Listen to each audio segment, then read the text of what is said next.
Hello, everyone. My name is Boris Polania. I'm from near DevHub. I'm the Devrel there.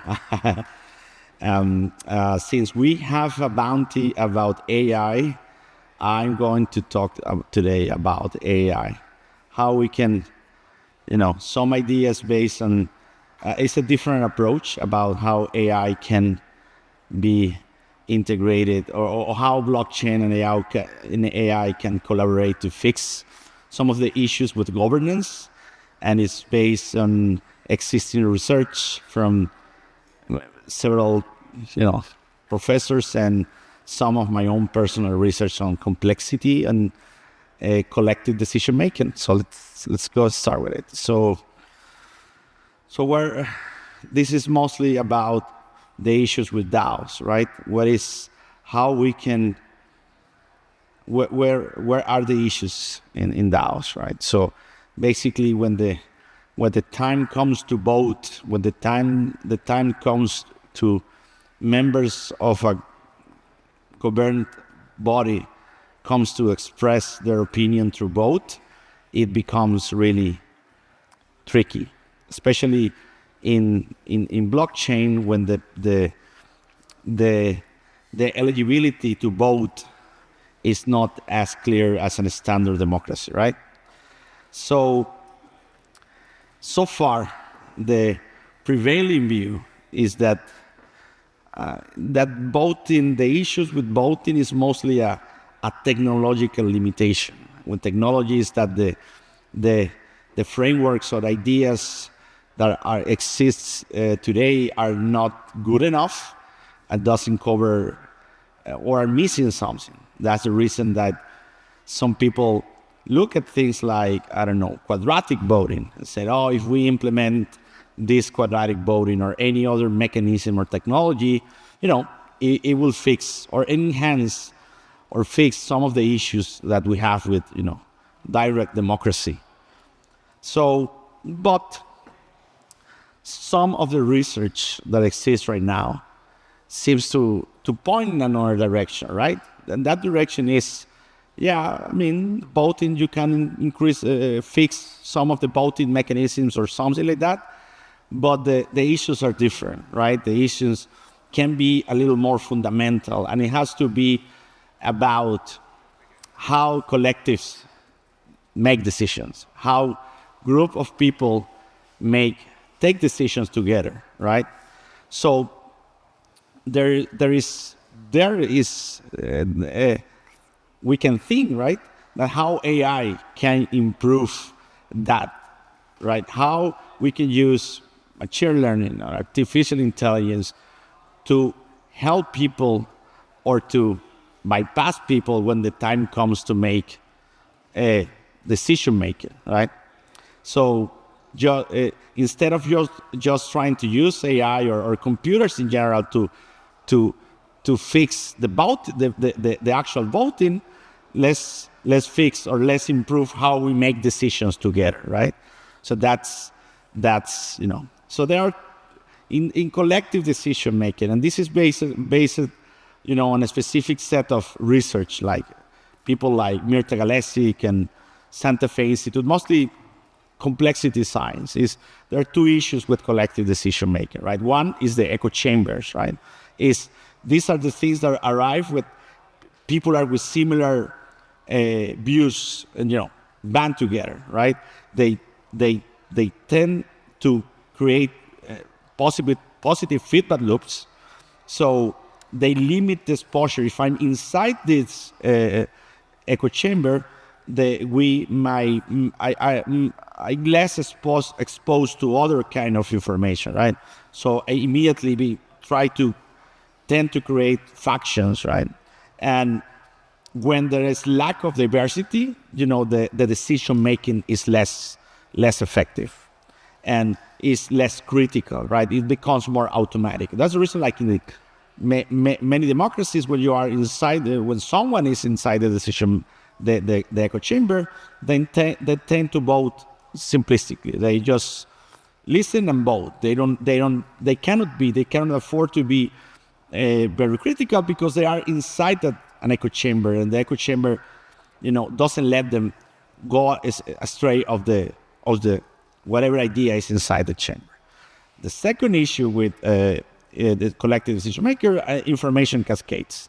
This is what happened with, I start to imitate what other people do, right? And then I stop listening at my own beliefs. I just start to do what the mass is doing. And this is where I think there is the biggest issue, right? There is the idea, the issue in DAOs, in the direct democracy, is this idea that the mass is always wisdom, right? Wise.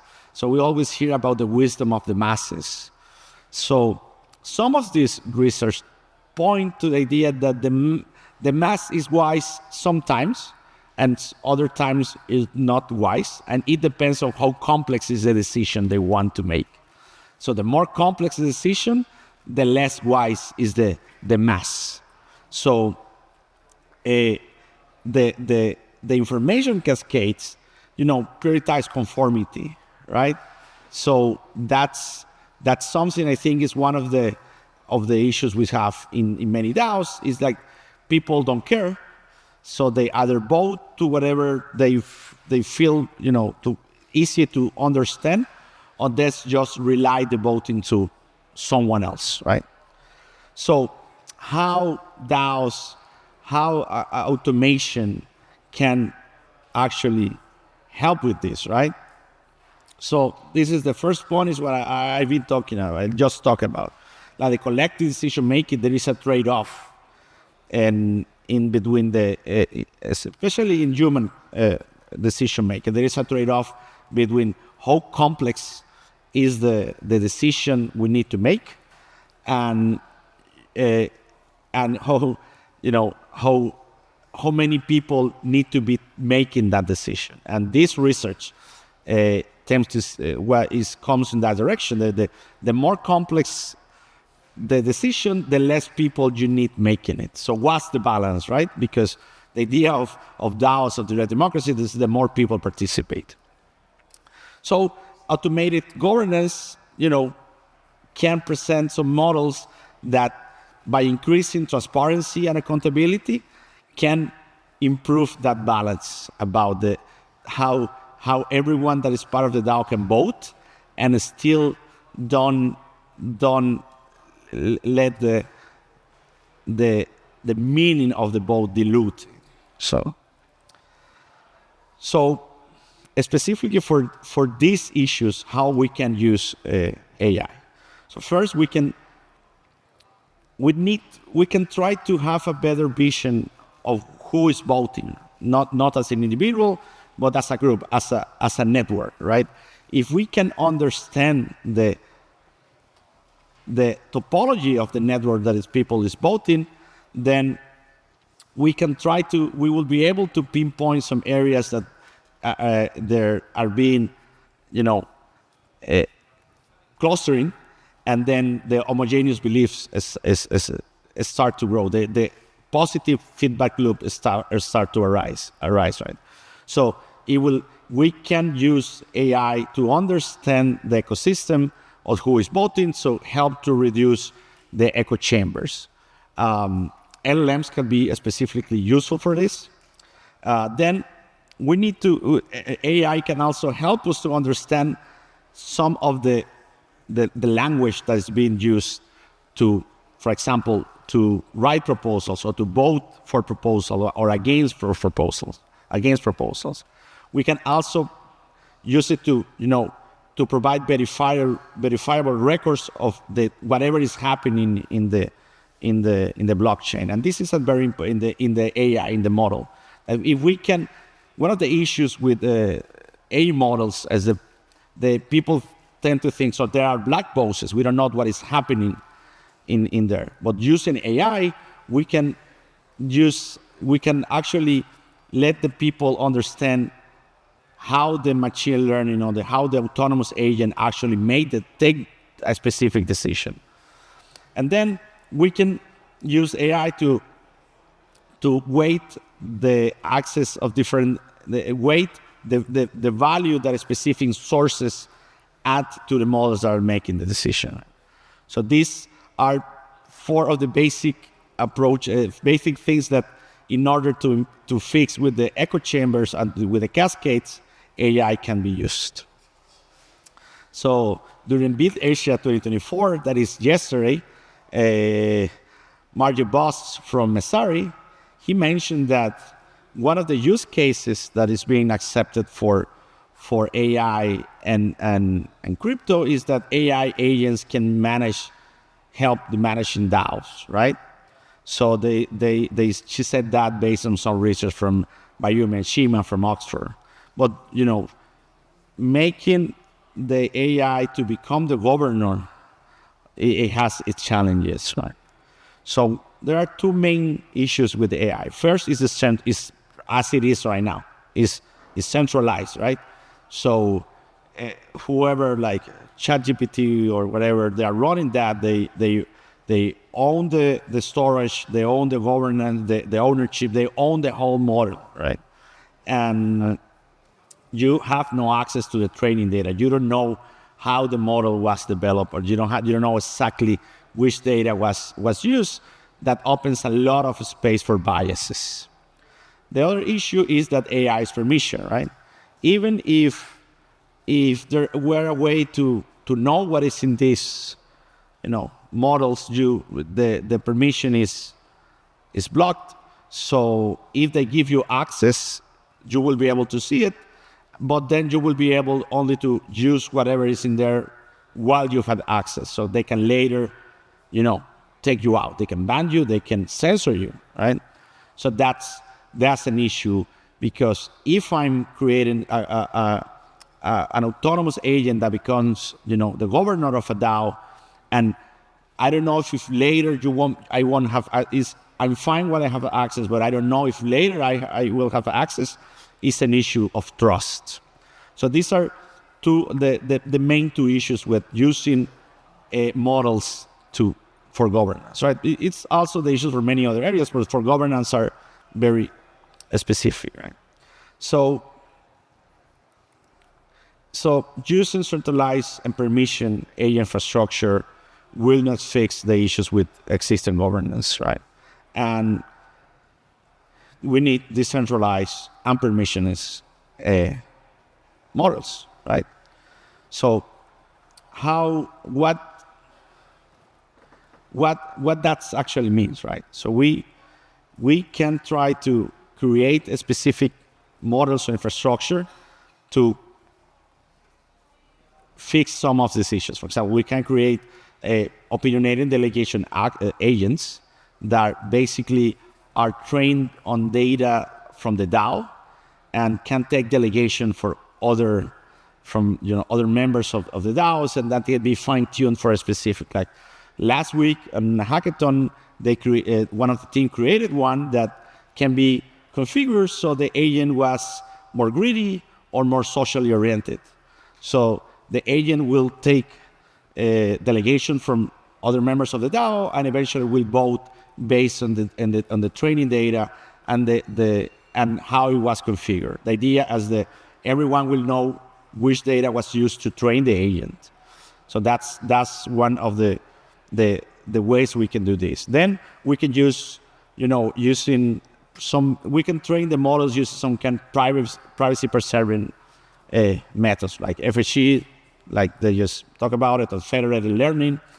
And we can use, you can try, I think this is core verifiable inference is critical, right? We need to know, everyone needs to know that the data that was used to train a specific model, what was the data, right? So this will allow a few things. They will allow the separation with political economic power in the voting. This will be very kind of effective for reducing the echo chambers and the cascades.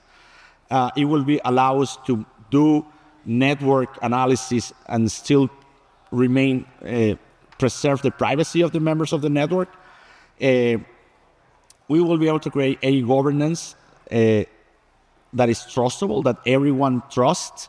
So it will help to reduce the feedback loops, reduce the need for factions. And that's one of the issues in governance, right? Why I create my functions, I have to create my own group, because I don't know what the other group is doing. I don't know what the intentions are. So I need to make sure that the people that are like me will vote like me.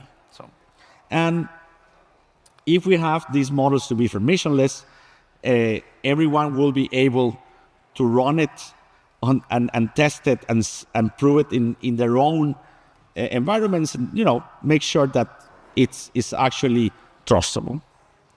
So why all this, right?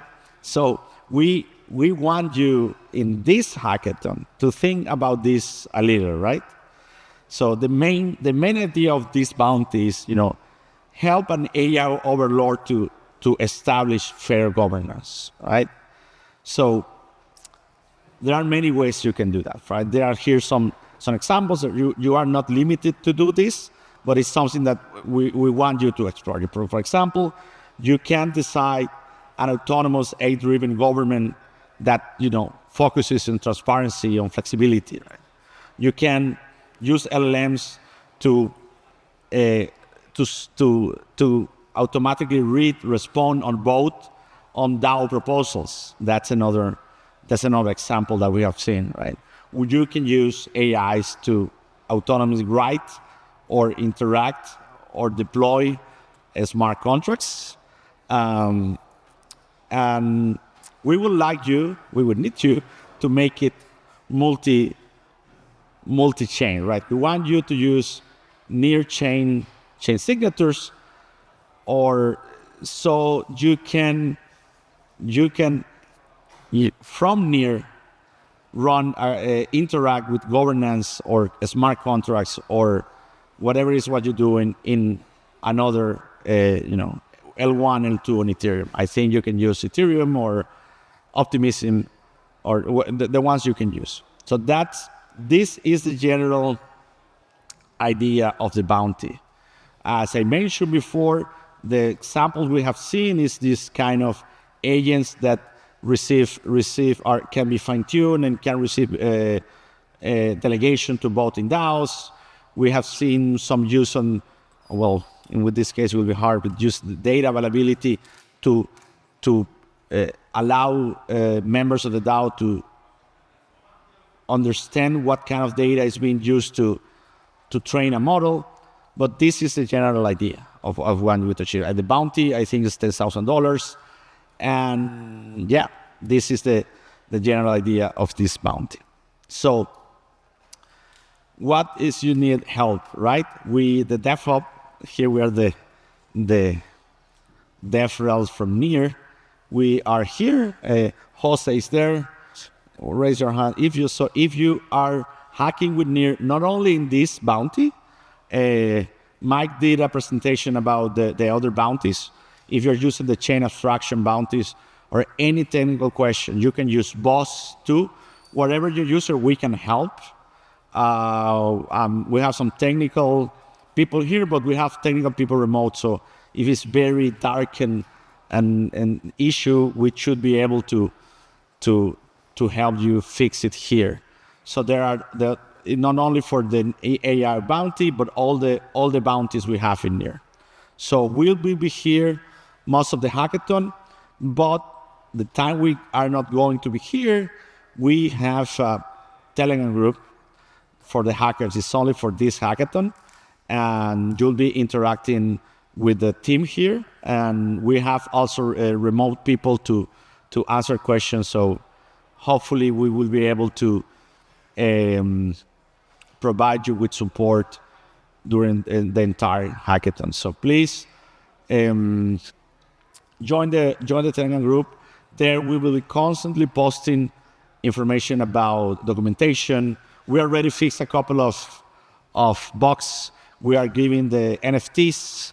We are giving all that you need for having hopefully a successful hackathon. One of the things I want to reiterate for the AI specific bounty is that we want you to use AI to improve on governance, but we also want you to use the nearest stack, right? And to use the nearest stack and be able to deploy in Ethereum, Arbitrum, or Optimism, you need to use chain signatures. So I think we have all all the technical support you may need. So please stop by. I think we will be on the tables tomorrow. We'll be there for all that you need. So please, it's very important that if you're hacking with NEAR, join the Telegram group so we can keep you up to date, or you can ask any question all the time, and you have access to all the documentation, because the documentation is kind of extensive. So we constantly will be posting, and we also some specific programs we have for hackers that hack on NEAR. For example, we have something called bounty boosters. Is that if you submit in this hackathon and you win any other hackathon during the year that we don't sponsor using NEAR, we will match whatever you win, or partially whatever you win in that hackathon. So, but for that kind of program, please join the Telegram group so we can give you more details and stuff. So I think that's it. As mentioned, Jose is here, I'm here, Mike here. ABB is hacking, but he also knows a lot of NEAR stuff. So knock our door, we'll be here. Thank you very much.